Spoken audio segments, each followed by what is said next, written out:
The werewolf's burden. The legacy. The wind cut through the night with a sharp sound, as if something was approaching.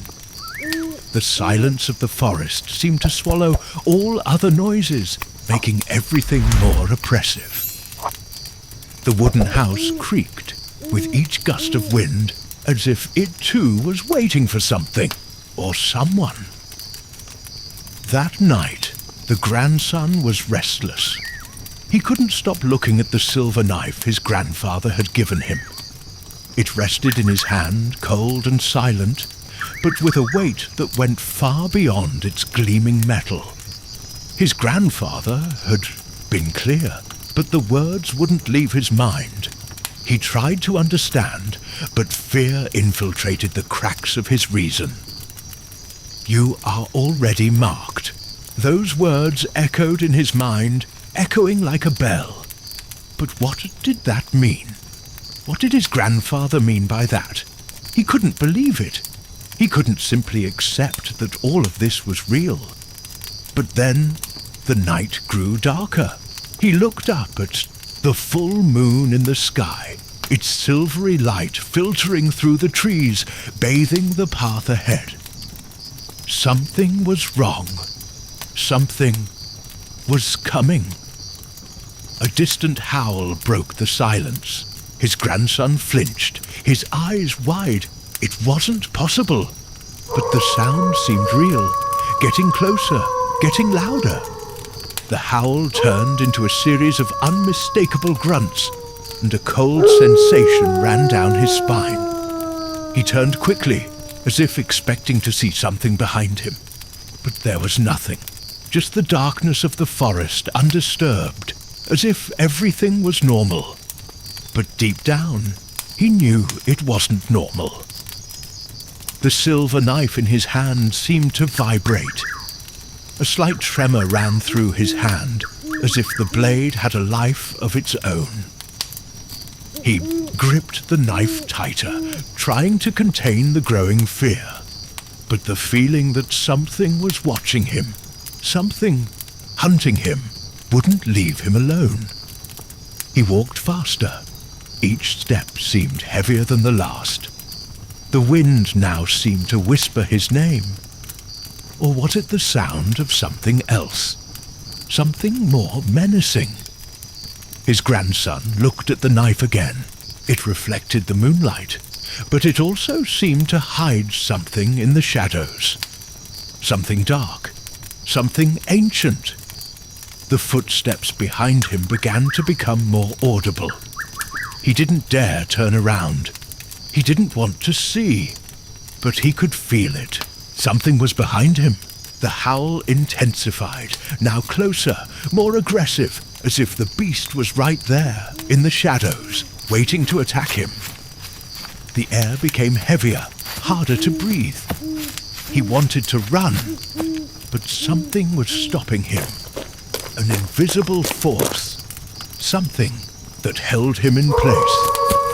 The sound of branches breaking. He stopped.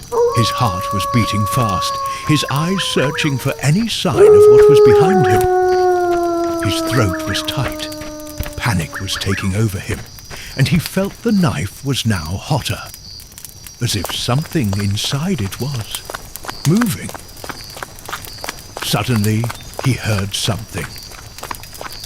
Whisper, "Don't look back." He froze. Who said that? But before he could react, the sound of footsteps stopped. The howling ceased. The darkness seemed to swallow everything. He took a deep breath, trying to find some logic, some explanation. But deep down, he knew the answer was there, in front of him. He felt the presence of the creature, waiting patiently for his move, for his mistake. The branches began to move on their own, as if an invisible force was pushing them. The air became colder, denser. He knew what was coming. His grandfather had given him the knife to protect himself, but it was too late for that. Or was it? The full moon was at its highest, and the howls echoed ever closer. There was no more time. The grandson, with the knife firmly in his hands, closed his eyes. He knew what he had to do. He knew that his life would never be the same again. But what his grandfather had said was still in his mind. "You are marked." And then, with a deep sigh, he took a step forward, towards whatever was lurking in the darkness. The silver knife gleamed in the moonlight, ready to face the evil that now hunted him. But the worst was yet to come, because that night he would not only face the werewolf, he would become him. The transformation. The full moon shone relentlessly in the sky, illuminating the forest with its silver light, as the grandson advanced with heavy, unsteady steps. The silver knife was still in his hands, pulsing with a strange, almost supernatural energy, as if it were more than just a physical object. But the feeling that enveloped him was not of protection, but of an omen. Something was watching him, something invisible, but that he could feel in every cell of his body. And he knew what was coming. He knew that although the knife was his only chance of survival, it was also the sign of his doom. He took another step. The ground creaked beneath his feet, and the sound of branches breaking in the darkness intensified. Something was close, very close. Something was waiting. The howl returned, closer, sharper. The grandson gripped the knife tighter, trying to convince himself that there was still a way out, a chance. But as the sound of the wolf grew closer, he felt the pressure increase. It was as if the very air was charged with a heavy energy, as if his fate had already been sealed. He looked back, unable to help himself. The darkness seemed to swallow the trail he had walked, as if the world was closing in behind him. There was no turning back. It was then that he heard the sound of heavy footsteps. Not the footsteps of an ordinary animal. Those were the footsteps of something much larger, something much more dangerous. He turned toward the sound, and it was at that moment that he saw it. A monstrous shadow was moving quickly through the forest, approaching at an impressive speed. Its eyes shone with a savage intensity, and its sharp teeth reflected the moonlight like blades. But it wasn't just its eyes and teeth that made his grandson freeze with fear. It was the presence. It was the certainty that the evil before him was not just a creature of the night. It was the very incarnation of his worst nightmare.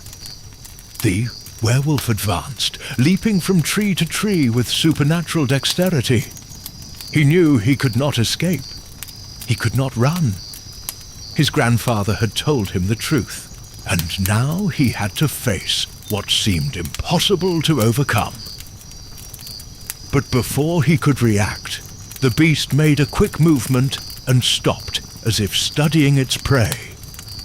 The werewolf's eyes shone with a malice that seemed to pierce the grandson's soul, as if it knew exactly who he was, and, more importantly, as if it knew the burden the young man now carried. The grandson felt a deep chill, a sense of loss, as if he were seeing his own death approaching. The werewolf advanced, his strong, heavy steps breaking the silence of the night, and when he opened his mouth, a deafening roar echoed, making the trees around him tremble. The silver knife in his hands began to vibrate even louder. It was as if it was sensing the werewolf's presence, as if the knife knew that this moment had arrived. He gripped the blade, feeling the cold metal with an intensity that made it seem as if he himself was feeling the pain of his transformation. But, contrary to what he had imagined, the knife offered no resistance. On the contrary, it seemed to be calling him. The werewolf advanced, and his grandson took a step forward. But before he could raise the knife to defend himself, the werewolf threw itself at him with terrifying speed. A pause. He did not move. Time seemed to have slowed down. The werewolf was so close that he could feel its hot, strong, blood-scented breath. The monster's mouth opened, exposing its sharp teeth, ready to devour. But then something happened. The grandson felt a sharp pain in his chest, as if something were breaking inside him. The werewolf stopped abruptly, his gaze fixed on his grandson, and an expression of doubt, or perhaps recognition, appeared in his eyes, as if something in him had changed, something that connected him to that creature. The grandson looked at the knife in his hands, and what he saw made his heart almost stop. The blade was shining brightly, but not in a normal way. There was something pulsing in it, something that radiated an ancient and dark energy, an energy he could never have imagined. And it was in that moment that he understood. It wasn't just the werewolf that was linked to that knife. It was him. He was marked too. The blood that ran through his veins, the power within his body, all of it had been passed on to him that night, with the delivery of the silver knife. He was becoming what his grandfather feared, what he had always tried to avoid. But it was too late. He felt excruciating pain spreading throughout his body. His bones twisted, his skin burned, and his vision began to blur. He could no longer control what was happening inside him. The werewolf howled at the moon, as if he could feel the transformation happening too. And then the grandson fell to his knees, his eyes widening, and the pain was so great that he could barely breathe.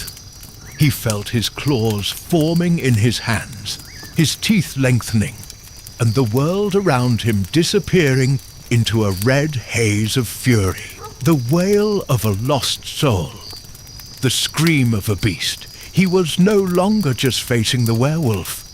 He was becoming one. The pain was unbearable. Every bone, every cell in his body seemed to be torn apart and reconstituted, as if his humanity was being torn apart before his eyes. He could no longer control his body. The beast he feared was emerging, and with it, a primal rage. His muscles expanded, his teeth lengthened, and hunger, that insatiable hunger, began to take over his mind. But amidst the pain, something strange happened. He felt a presence. It was no longer the werewolf before him. It was no longer the monstrous creature that watched him with hungry eyes. The presence was older, deeper. It was as if the shadows surrounding him were alive, as if everything he feared was calling to him, waiting for him. He slowly stood up, the sounds of the transformation becoming more intense, until finally the pain ceased. He was standing, but no longer as his grandfather's young grandson. His reflection in the water that formed around him showed him a beast. The werewolf, now in his full form, looked at him. But instead of attacking, he approached. His eyes were no longer of fury, but of understanding, as if he knew exactly what his grandson was going through. The grandson looked down at his own hands. He raised them before his eyes, now sharp claws, pale skin, and full of fur. Then a voice echoed in his mind. It was his grandfather's voice. "Grandfather," in a distant, deep voice, almost like a whisper, "the burden is yours now. But remember, my grandson, you have a choice. The knife is not just an object to kill. It is also the key to freeing the soul that has been lost, or to damning it." Those words, spoken by the grandfather on his last night, became clearer than ever. He was faced with a choice he did not know if he was capable of making. The silver knife, still in his hand, seemed to shine with an even greater intensity. It was with him as it had always been, and it was now more than a simple weapon. It was the key to something much greater. The werewolf, with his eyes fixed intensely on him, took a step back. He was challenging him, but at the same time, he was guiding him. The grandson felt something inside him, an anger, a sadness, an urgent need for release. He looked at the knife and the werewolf, then looked up at the sky, where the full moon watched everything with implacable coldness. Everything he knew so far was wrong. His grandfather had lied, or rather, he had withheld the truth, a truth far more terrible. The silver knife was not a simple defense against the werewolf. It was the key to preventing the transformation, but also to freeing the soul imprisoned within each of them. The werewolf before him, this beast that watched him now with an almost fatherly gaze, was not just a creature of darkness. He was a man who had carried the same burden, perhaps even longer than his grandfather. The grandson looked at the werewolf one last time. He no longer felt fear, only deep compassion. And then something unexpected happened. The werewolf, with a deep, guttural howl, lowered his head in respect. "Grandson," in a hoarse, almost imperceptible voice, but full of emotion.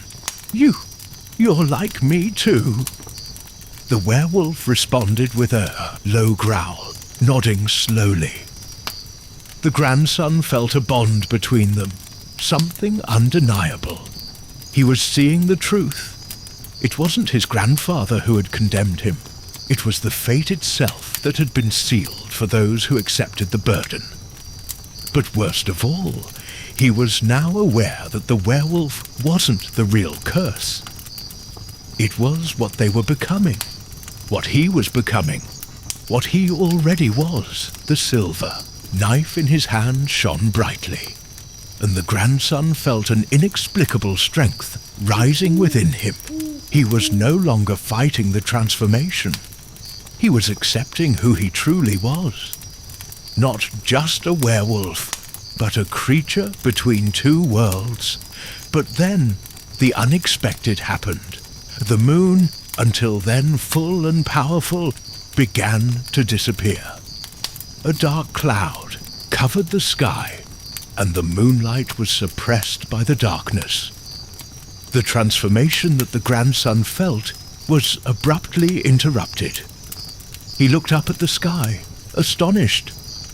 "Grandson," desperately, "what's happening?" That's when he heard a sound, a familiar sound, but at the same time distant. Grandfather, in a deep and almost imperceptible sigh, coming from within him, from the essence of the knife. "I should have told you. The full moon is not only what transforms us, it is also what frees us.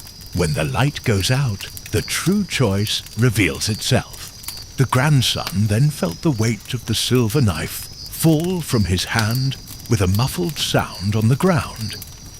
He looked at the werewolf, and in that moment he understood. The werewolf, the beast that haunted him, was not his enemy. It was part of his truth, part of his nature. And so, in the darkness of the moonless night, the grandson made his final choice.